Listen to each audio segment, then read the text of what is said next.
Welcome to this class of Abstract Algebra for BSc third year students. I am Dr. Priya Solomon, Associate Professor in Department of Mathematics at Government Mira Girls College, Udaipur. आज के lecture में हम discuss करेंगे dimension of a quotient space. Dimension of a quotient space हम discuss करें उससे पहले हम कुछ डेफिनेशंस देखेंगे जो हमने लास्ट लेक्चर में डिस्कस करी थी। तो सबसे पहले आप देखिए कोसेट। तो ये जो सेट है alpha plus W, this is the set of all elements of the type alpha plus W where small W belongs to capital W. ये कहलाता है left coset of W in V with respect to alpha. इसी तरीके से right coset हम define कर सकते हैं W plus alpha, this is set of all elements of the type W plus alpha where small w belongs to capital W। Vector space में क्योंकि V plus abelian group होता है इसलिए left coset is the same as right coset और इनको हम simply coset कहते हैं। अब कुछ इम्पॉर्टेंट प्रॉपर्टीज ऑफ कोसेट्स भी होती हैं जो हम थ्योरम्स में यूज़ करते हैं। W plus 0, this is equal to W and this is the same as 0 plus W। W plus alpha is equal to W होता है if and only if alpha belongs to W and W plus alpha is equal to W plus beta होता है if and only if alpha minus beta belongs to W। तो ये कुछ important properties हैं cosets की जो हम theorems में यूज़ करेंगे। लास्ट लेक्चर में हमने कोशेंट स्पेस को भी डिफाइन किया था।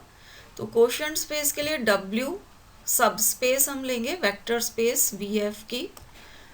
V by W is the set of all cosets of W in V। तो set of all cosets means set of all W plus alpha where alpha belongs to V। This is the set of all cosets of W in V जिसको हम V by W से denote कर रहे हैं। Vector addition and scalar multiplication of cosets इस तरह से define किया हुआ है। Cosets W plus alpha and W plus beta को जोड़ रहे हैं तो this is equal to W plus alpha plus beta. This is definition of vector addition and scalar multiplication हमने डिफाइन किया है। स्केलर अल्फा को जब W प्लस अल्फा से हम मल्टीप्लाई कर रहे हैं we get W plus A alpha. अब with respect to these two operations ये जो आपका V बाय W था set of all cosets, this forms a vector space over the field F और this is called quotient space। अब as last topic of this unit हम discuss करेंगे dimension of quotient space। उसके लिए आप theorem देखिए कि अगर W सबस्पेस है finite dimensional vector space V की तो dimension of V by W is equal to dimension of V minus dimension of W। Theorem के प्रूफ के लिए हम मान लेते हैं कि मान लीजिए डायमेंशन ऑफ V n है और इसकी जो सबस्पेस है W उसका डायमेंशन m है। तो हमें प्रूव करना है कि dimension of V by W dimension of V minus dimension W के बराबर है। That means this is equal to n minus m। अब W क्योंकि सबस्पेस है वेक्टर स्पेस VF की, dimension of W that is m will be less than और equal to dimension of V that is n। W का dimension क्योंकि m है इसकी basis में m एलिमेंट्स होंगे तो इसकी बेसिस हम मान रहे हैं S। This is the set of m elements, इसे हमने माना है this is the basis of W। अब ये क्योंकि बेसिस है ये बेसिस के दोनों रिक्वायरमेंट्स को फुलफिल करेगी। एक तो ये लीनियरली इंडिपेंडेंट होगा सेट S और दूसरा LS will be equal to W। Linear span of S will be equal to W या हम कह सकते हैं S जनरेट्स W। अब S क्योंकि लीनियरली इंडिपेंडेंट है इसको हम ट्रीट कर सकते हैं as a linearly independent subset of V और एक्सटेंशन थ्योरम लगा के इसे एक्सटेंड करके हम बना सकते हैं बेसिस ऑफ V। अब देखिए एक्सटेंडेड सेट जो कि V की बेसिस फॉर्म करेगा उसे हम S डैश से डिनोट कर रहे हैं। तो क्योंकि S डैश हमें S के एक्सटेंशन से मिला है तो इसमें S के सारे एलिमेंट्स होंगे, साथ में इसको आपको n-m एलिमेंट्स डाल के एक्सटेंड करना पड़ेगा, क्योंकि इनवेरिएंस थ्योरम कहती है कि V की हर एक बेसिस में नंबर ऑफ एलिमेंट्स सेम होना चाहिए। तो डायमेंशन ऑफ V को क्योंकि n मान रखा है, इसकी हर एक बेसिस में n एलिमेंट्स ही होंगे। तो m एलिमेंट्स तो ऑलरेडी आपको यहाँ S में से मिल गए थे, उसके अलावा n-m एलिमेंट्स और डाल के इसको एक्सटेंड किया है। तो total number of elements m plus n-m, तो टोटल n एलिमेंट्स वाली आपको इस बेसिस मिल जाएगी V की। अब हम प्रूव करेंगे कि ये β1, β2 एंड βn-m को लेके जो कोसेट्स बनाए गए हैं w plus β1, w plus β2 up to w plus βn-m, इनका जो सेट है उस जिसे हम B से डिनोट कर रहे हैं, this is the set of n-m cosets of V by W। हम प्रूव करेंगे कि this is the basis of V by W। अगर आप शो कर देते हैं कि ये V बाय W की बेसिस है, तो dimension of V by W will be equal to number of elements in the basis, और जैसा आप यहाँ देख सकते हैं number of elements in this set is n-m। तो बेसिस में n-m एलिमेंट्स होने से इसका डायमेंशन n-m हो जाएगा और आपकी थ्योरम प्रूव हो जाएगी। तो थ्योरम को प्रूव करने के लिए अब हमें प्रूव करना है कि ये जो सेट है B, this is the basis of V by W। अब बेसिस प्रूव करने के लिए आपको दो बातें प्रूव करनी पड़ेंगी कि एक तो ये सेट लीनियरली इंडिपेंडेंट है और दूसरा ये V बाय W को जनरेट करता है। That means linear span of B should be equal to V by W। तो अब बारी बारी से हम इन दोनों कंडीशंस को प्रूव करेंगे। अब सबसे पहले B को लीनियरली इंडिपेंडेंट प्रूव करेंगे। उसके लिए हमने ये n-m स्केलर्स लिए हैं, इनका B के एलिमेंट्स के साथ लीनियर कॉम्बिनेशन बनाया है और इसको 0 के बराबर पुट किया है। अब यहाँ पर आप ध्यान दीजिए कि ये जो 0 के बराबर आपको पुट करना है, ये आएगा 0 ऑफ V बाय W। और जैसा हमने कोशेंट स्पेस की थ्योरम में देखा था, V बाय W जो आपकी कोशेंट स्पेस है, इसका 0 होता है कोसेट W प्लस 0 के बराबर, जिसे हम सिंपली W के बराबर लिख सकते हैं। तो ये हमने लीनियर कॉम्बिनेशन बनाया है ऑफ एलिमेंट्स ऑफ B और इसको पुट किया है 0 के बराबर। अब B को लीनियरली इंडिपेंडेंट प्रूव करने के लिए आपको शो करना पड़ेगा कि अगर B के एलिमेंट्स का लीनियर कॉम्बिनेशन 0 है, तो ये तभी पॉसिबल है जब इसके साथ अटैच्ड हर एक स्केलर 0 के बराबर हो। तो आपको प्रूव करना पड़ेगा कि a1 is equal to 0, a2 is equal to 0 and an-m is equal to 0। तब आप क्या पाएंगे कि B इज लीनियरली इंडिपेंडेंट। तो इस रिलेशन से हम स्टार्ट करते हैं। यहाँ आप स्केलर मल्टीप्लिकेशन की डेफिनेशन लगाइए, तो ये हो जाएगा W प्लस a1 β1 जो हमने यहाँ लिखा है। ये हो जाएगा W प्लस a2 β2 जो यहाँ लिखा है। यहाँ पर आप स्केलर मल्टीप्लिकेशन की डेफिनेशन लगाएंगे, तो ये हो जाएगा W plus an-m βn-m and right hand side is equal to W which is the 0 of V by W।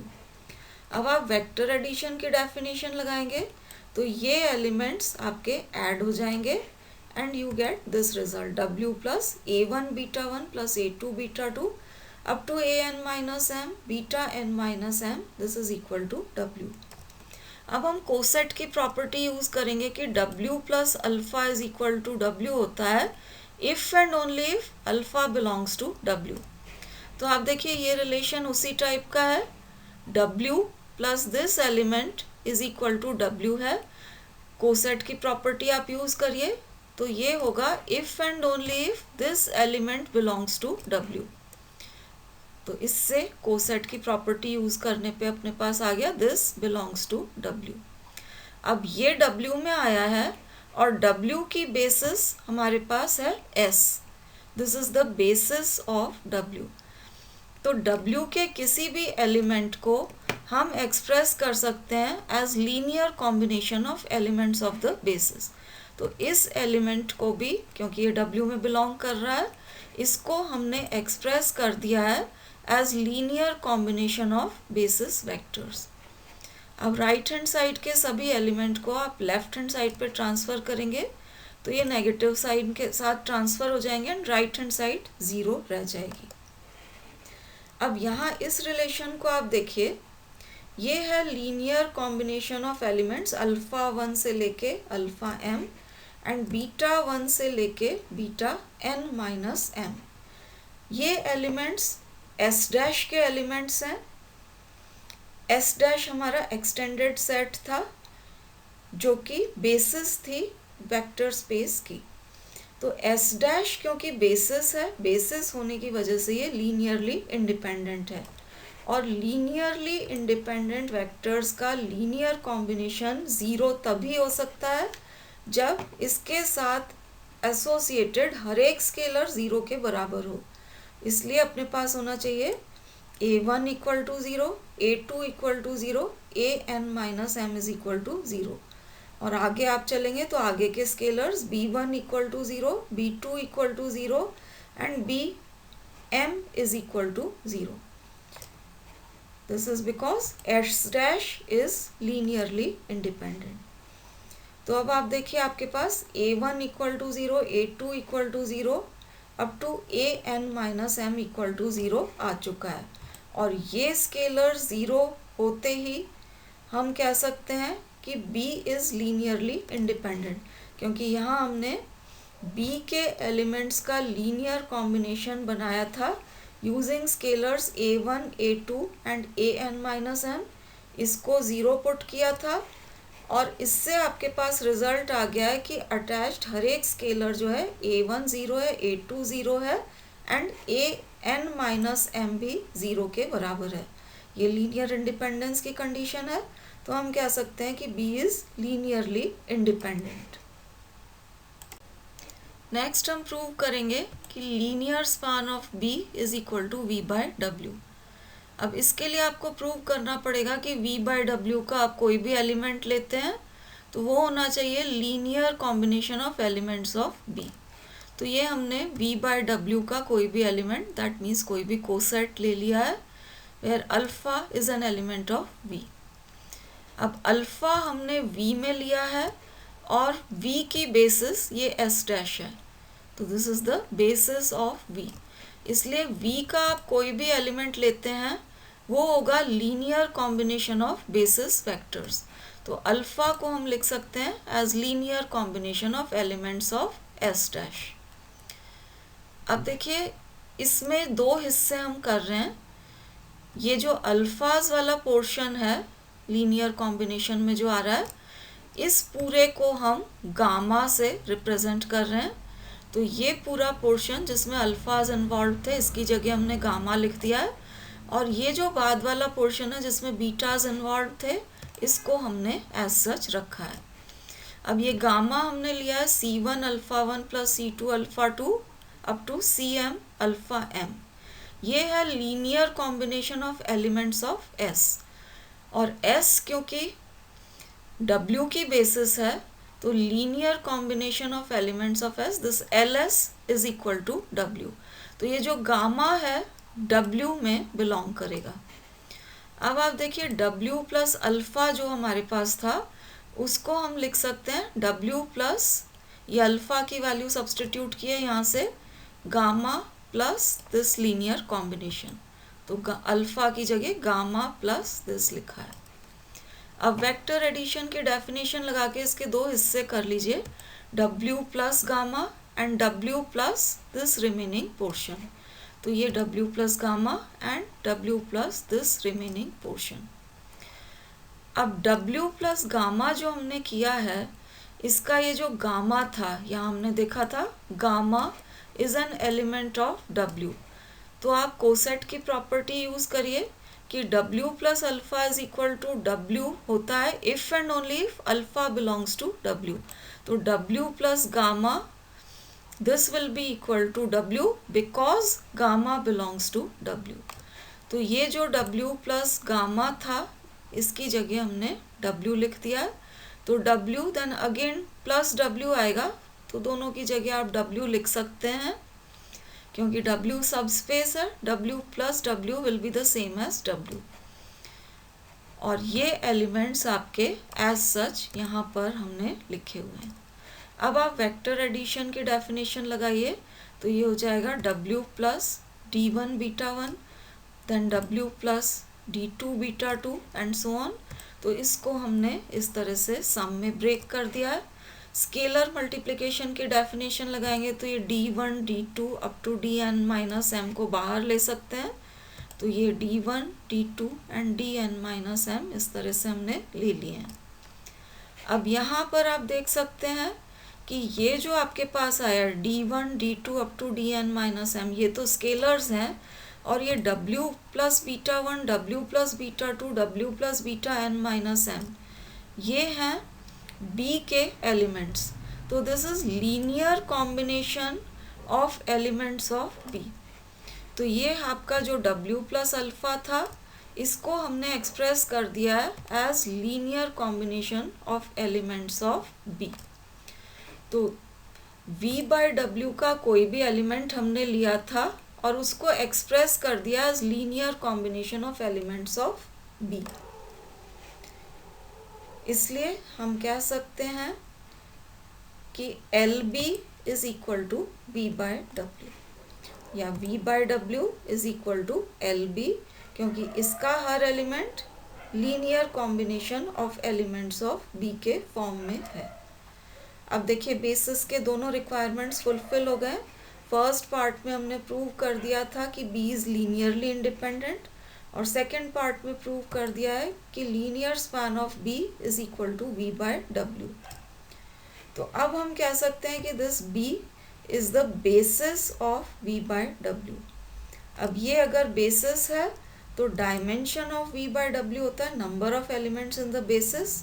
तो number of elements in this set is n minus m। n की जगह आप dimension of V, m की जगह dimension of W लिखते हैं, तो आपकी थ्योरम प्रूव हो जाती है कि dimension of this quotient space V by W is equal to dimension of V minus dimension of W। This completes our discussion on dimension of quotient space. Thank you for watching.